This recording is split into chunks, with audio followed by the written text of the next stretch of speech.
Alors la ville de Saint-Gilles-Croix-de-Vie a décidé de s'engager il y a quelques années dans un atlas de la biodiversité pour en faire un vrai outil de connaissance pour mieux connaître notre biodiversité assez particulière sur le littoral vendéen.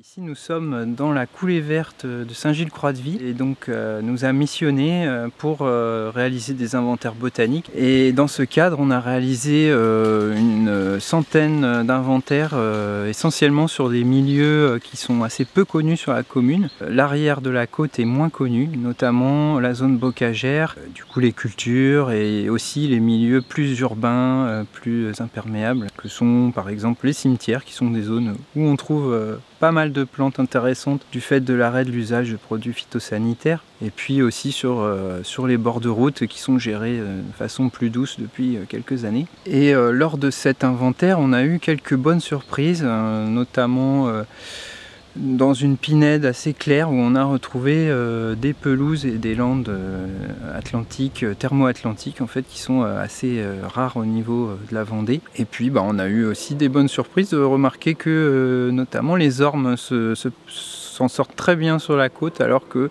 sur le reste du territoire régional, les arbres atteignent rarement un âge avancé parce qu'ils sont tout de suite atteints par une maladie qui s'appelle la graphiose. En tout cas, on a des ormets qui sont assez belles, et même des gros sujets qui atteignent 20 ou 25 mètres, ce qui est assez exceptionnel. Et puis pour mieux la protéger et pour mieux faire en sorte qu'elle soit mise en valeur ici chez nous. Et c'est vrai qu'on était une des premières communes de Vendée à le faire, on a été assez précurseurs dans ce domaine, et on a aussi profité de ce travail pour associer la population. Plutôt que d'engager un cabinet, on a décidé de faire travailler les habitants qui ont appris plein de choses et qui nous ont aussi apporté plein de choses.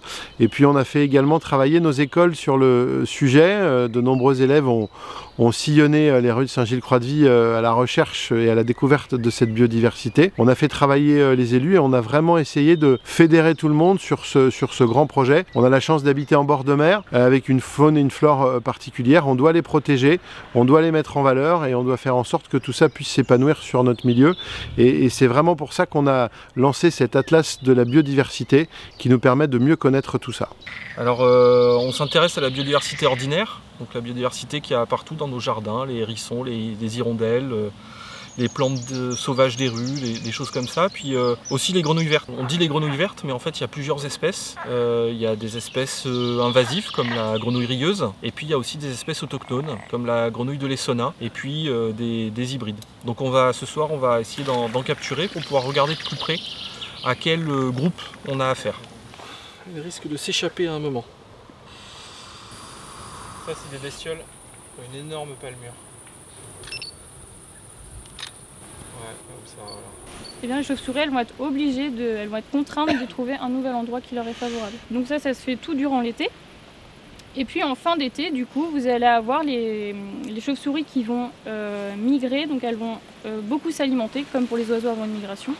Et ensuite, elles vont migrer vers des sites du coup, de swarming où elles vont s'accoupler. Du côté de Saint-Gilles, en fait, quand on a lancé notre ABC, c'était aussi l'idée qu'on avait derrière de mettre en exergue, de mettre en valeur en fait plusieurs espaces. On a la chance d'avoir une commune estuarienne et la malchance finalement d'avoir cette commune estuarienne qui est enchâssée dans une gangue de béton, une gangue d'urbanisation, mais qui a su maintenir quand même des milieux diversifiés. On a une bande littorale avec une dune qui est remarquable. On a un rétro-littoral avec un marais qui est rempli de biodiversité, et on a entre les deux une frange de bocage qui résiste en fait à Saint-Gilles-Croix-de-Vie. Et c'était l'idée vraiment d'apporter de la connaissance, d'apporter vraiment une plus-value sur ces milieux et de les mettre en valeur auprès de la population, des enfants et aussi des gens de passage, parce qu'on a quand même beaucoup de gens qui passent à Saint-Gilles-Croix-de-Vie à l'année.